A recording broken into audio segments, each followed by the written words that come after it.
College के field में gate के पास एक तरफ थोड़ा ऊंचा सा मंच बना हुआ था।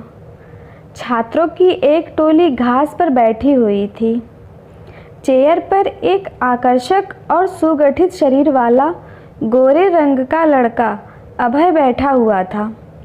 काले घुघराले बाल और आंखों पर काला चश्मा उसके चेहरे को और सुंदर झलका रहे थे। छात्रों की एक भीड़ दर्शक थी। न्यू एडमिशन की रैगिंग चल रही थी। यूँ तो इस पर प्रतिबंध है, लेकिन छात्र नेता के डर से कोई भी छात्र उसकी शिकायत नहीं करता है। एक छात्र मंच पर चढ़ा हुआ कुछ जानवरों की आवाज़ की मिमिक्री कर रहा था।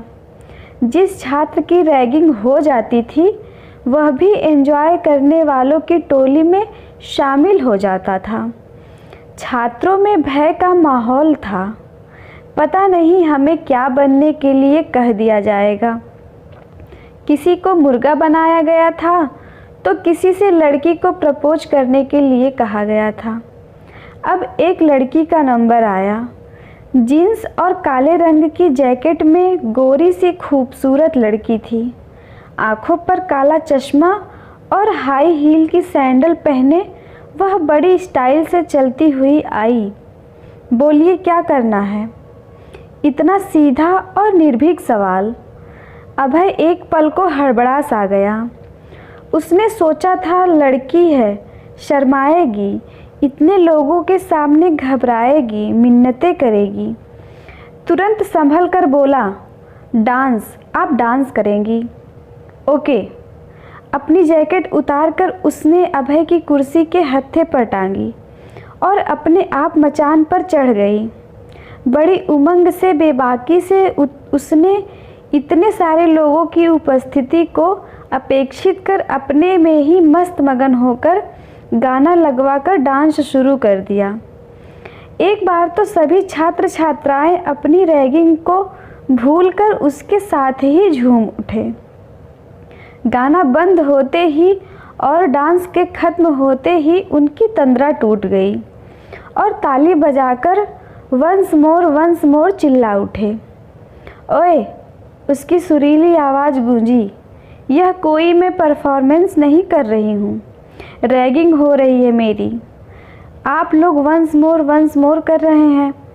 जीना है तो ऐसे जियो कि गम भी टूटकर खुशी बन जाए।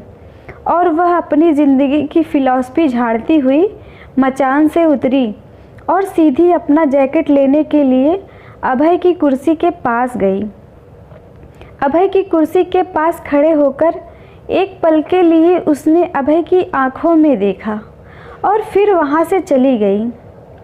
अपनी जैकेट हाथ में लेकर और चश्मा जो उसने अपने टी शर्ट के गले में लगा रखे थे निकालकर अपनी आंखों पर लगाए और वह निकल गई। अभय ने अभी तक ऐसी लड़की नहीं देखी थी। रैगिंग करने की शुरुआत हुई और अब वह लड़की श्रुति उसके दिमाग पर छा गई थी। ऐसी निडर सी लड़की उसने कभी नहीं देखी थी। जिंदा दिल, खुश मिजाज, हिम्मती, सुंदर हाजिर जवाब और उसकी वह नज़र जो आखिरी बार उसने अभय पर डाली थी, वह आँखों से होते हुए जैसे उसके दिल में उतरती चली गई थी। उसने रैगिंग का प्रोग्राम ख़त्म कर दिया। दो एक छात्रों ने उत्साह से उस कार्यक्रम को बढ़ाने का आग्रह किया तो उसने हाथ के इशारे से चुप रहने को कहा और लंबे लंबे डग भरता हुआ चला गया। पीछे से उसके चमचे साथी चिल्लाए, भैया आगे का प्रोग्राम क्या करें? कैंसिल करो प्रोग्राम, कुछ नहीं होगा। सब तितर बितर हो गए। घर पहुंचकर वह उसी लड़की के बारे में सोचने लगा। अभय शहर के जाने माने एडवोकेट शशिकांत सिंघानिया का बेटा था। प्रभावशाली व्यक्ति का बेटा होने का प्रभाव कॉलेज लाइफ में भी पड़ा था। उसकी मित्र मंडली उसकी अनुकंपा के लिए उसका मुंह देखती थी। वह भी अच्छी प्रकार से जानता था कि यह मेरे पैसे के साथी हैं। उसे इन सब में एक अपूर्व संतुष्टि मिलती थी, शायद अहम की संतुष्टि। वह छात्र संघ का पदाधिकारी था। लड़कियों में वह लोकप्रिय था। कौन सी ऐसी लड़की थी जो उसके आकर्षक व्यक्तित्व पर रीझी नहीं। यह सब देखते देखते वह इन चीज़ों का आदी हो चुका था। वह दंभ भी बन गया था। आज यह लड़की उसके दंभ को चूर चूर करके निष्क्रिय भाव से निकल ली। उस लड़की ने उसके दिलो दिमाग में हलचल मचा दी थी। वह उसके बारे में जितना सोचता, उसका ख्याल उतना ही उसके दिल दिमाग को जकड़ता जाता था। अकड़ तो देखो, कितना घमंड है, उसने सोचा। तभी उसके दिमाग ने सरगोशी की, तू उसे घमंडी बता रहा है, उसने तो तेरे कहे अनुसार ही काम किया था। तभी दिल ने टोका, कितनी दिलेर है, हंसकर मुसीबत भी झेल लेती है, देखा है ऐसा किसी को। दिल की इस बात को दिमाग ने भी माना। अब अभय के दिमाग पर धीरे धीरे उस लड़की का नशा चढ़ रहा था। ऐसा तो पहली बार हुआ था कि वह दुस्साहसी लड़की धड़धड़ाती हुई उसके दिल में घुसी चली आ रही थी। वह दिल के आगे लाचार था। पूरी रात इसी जद्दोजहद में बीत गई। सुबह उठा तो निश्चय कर चुका था कि वह उस लड़की से नज़दीकी बढ़ाएगा। आज सभी को आश्चर्य हो रहा था कि अभय कॉलेज बहुत जल्दी आ गया है। वह बेचैनी से टहल रहा था और कॉलेज के गेट की तरफ देख रहा था। अभय के साथी हैरानी से उसे देख रहे थे कि भैया को क्या हो गया है, यह तो बिल्कुल बदले बदले से लग रहे हैं। तभी वह लड़की आती दिखाई दी।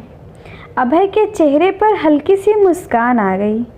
लाइट गुलाबी कलर के सूट और उसी से मैच करते ईयरिंग में वह बिल्कुल परी जैसी लग रही थी। अभय ने आगे बढ़कर हाथ बढ़ाते हुए कहा, कल के लिए सॉरी फ्रेंड।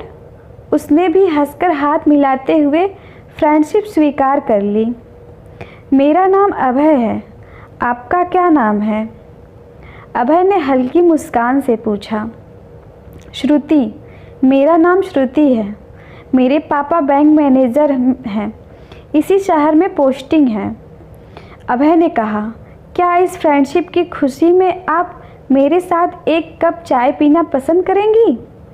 श्रुति ने कहा, क्यों नहीं, चलो। और वह दोनों कॉलेज की कैंटीन में चाय पीने के लिए चले गए। दिन हंसी खुशी से बीतने लगे। अभय और श्रुति की घनिष्ठता बहुत बढ़ गई थी। अक्सर ही दोनों कैंटीन में कॉफ़ी चाय पीते हुए दिखाई दे जाते थे। बाहर कहीं घूमने जाते तो दोनों साथ ही साथ जाते थे।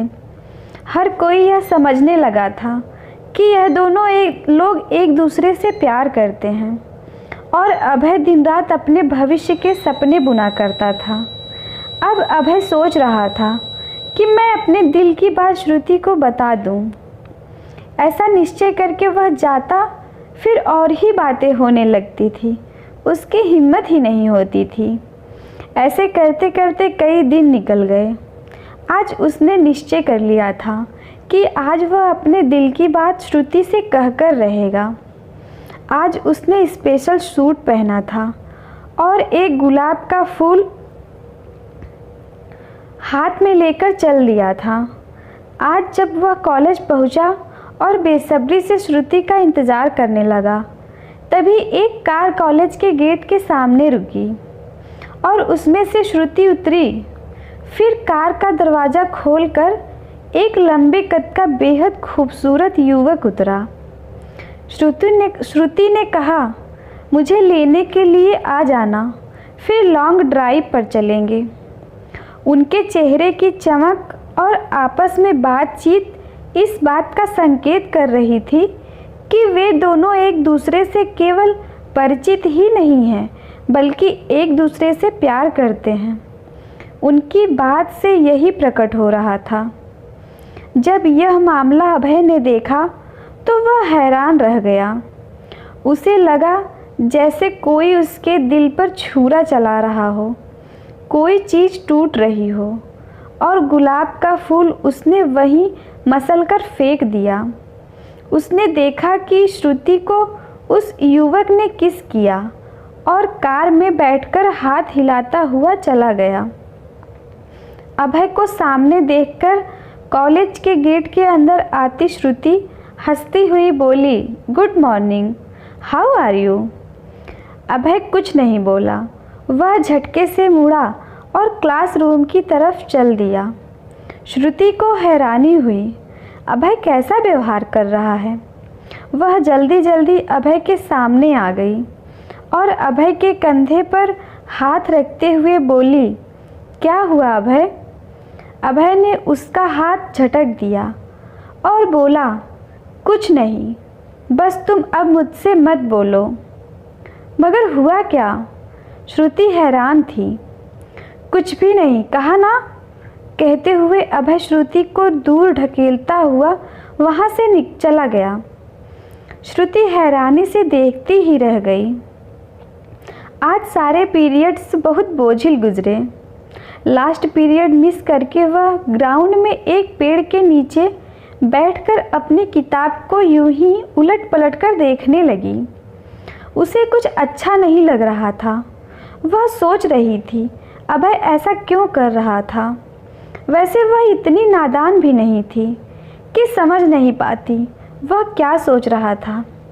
यहीं पर तो उसे गुस्सा आ रहा था। वह सोच रही थी कि मैंने ऐसा कुछ कहा ही नहीं था, कभी ऐसा जाहिर नहीं किया कि मैं भी ऐसी फीलिंग रखती हूँ, या मैंने उसे कभी आकर्षित करने की भी कोशिश नहीं की, इसलिए फिर मेरा क्या कसूर है। अब उसे मन ही मन झुंझलाहट भी हो रही थी। क्या एक लड़का और लड़की दोस्त नहीं हो सकते? क्यों दोस्ती के थोड़े दिनों के बाद ही प्यार की फीलिंग का अड़ंगा लग जाता है? वह तो ऐसी ही है, जो मन में होता है वही बाहर होता है। जैसा सोचती है वैसा ही व्यवहार करती है, उसका ऐसा ही व्यवहार है। बहुत दूर से अभय उसी की ओर देख रहा था और बड़ी गहराई से सोच रहा था, यह जो आज देखा है, श्रुति किसी और से प्यार करती है और मैं उससे नाराज़ हूँ, तो इसमें उसका क्या कसूर है? उसने तो कभी ऐसा जाहिर नहीं किया।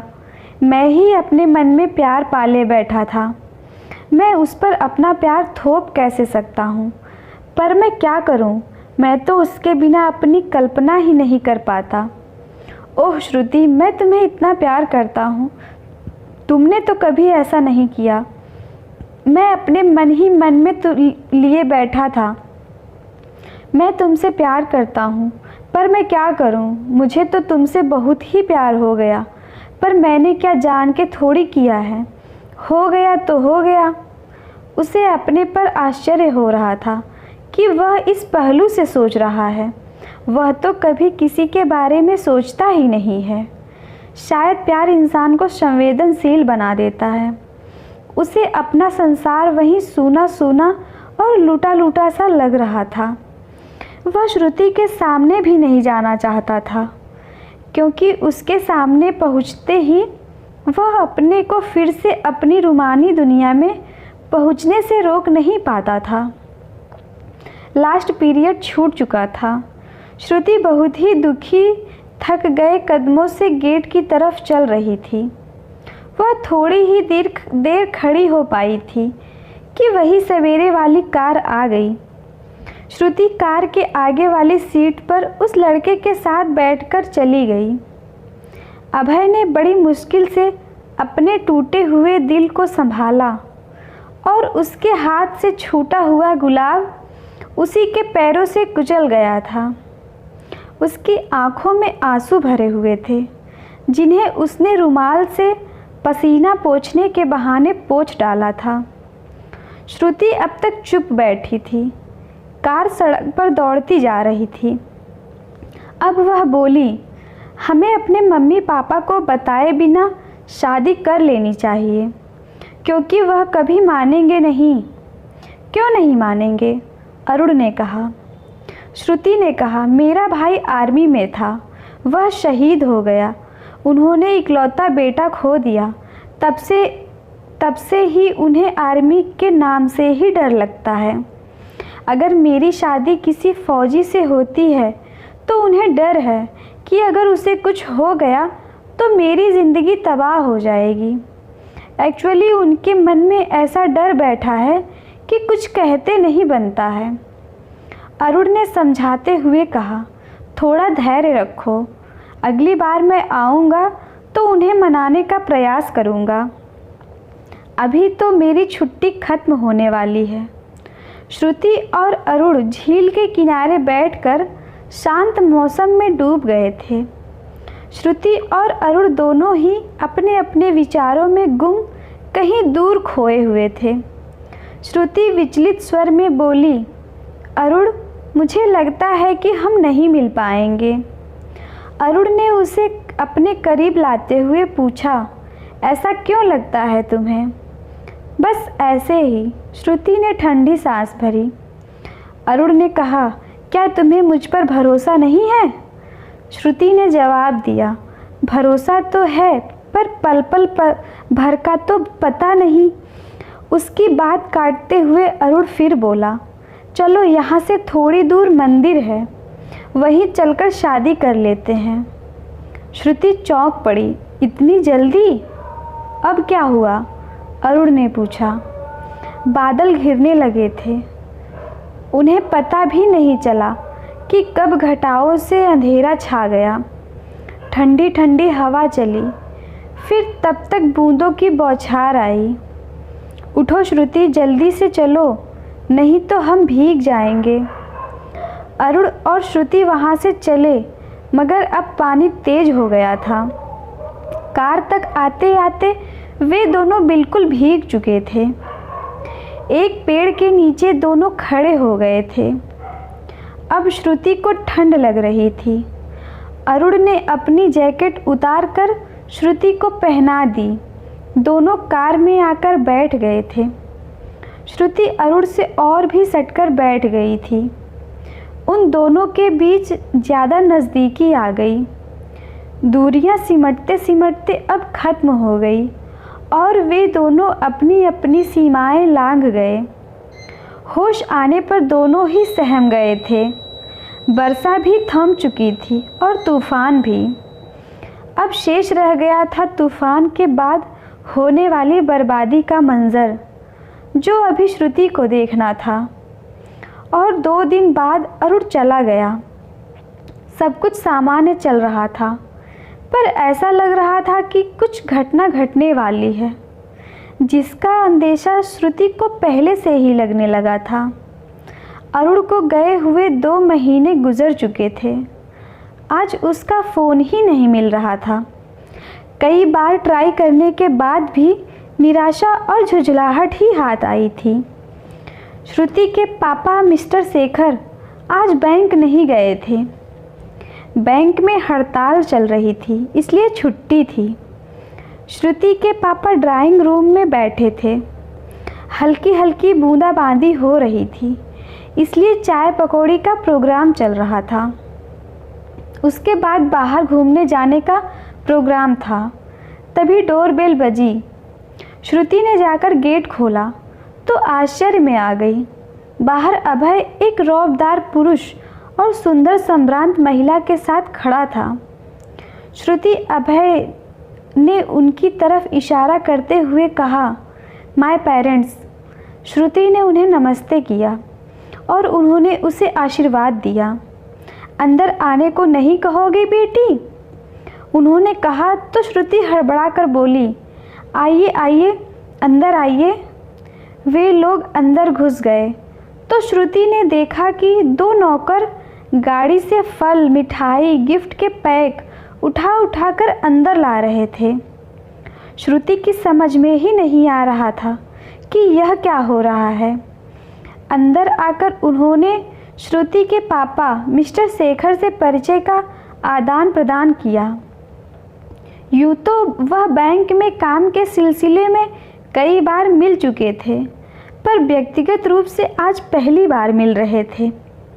हाथ मिलाते हुए शशिकांत मिस्टर शेखर से कह रहे थे, आपसे मिलकर बहुत खुशी हुई।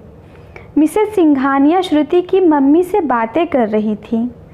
जब नौकर ने गिफ्ट पैक फलों की टोकरी मिठाई लाकर अंदर रखी तो मिस्टर शेखर ने शशिकांत की तरफ प्रश्नवाचक दृष्टि से देखा। अभय ने एक सोफे पर कब्जा किया और वह चारों तरफ गौर से देखने लगा। असल में हम अपने काम से ही यहाँ आए हैं। यह मेरा बेटा अभय है। हम इसके लिए आपकी बेटी का हाथ मांगने आए हैं। और क्या बताएं, हम सैकड़ों रिश्ते एक से बढ़कर एक आ रहे हैं, लेकिन हम वापस कर रहे हैं क्योंकि यह तो सिर्फ आपकी बेटी से ही शादी करना चाहता है।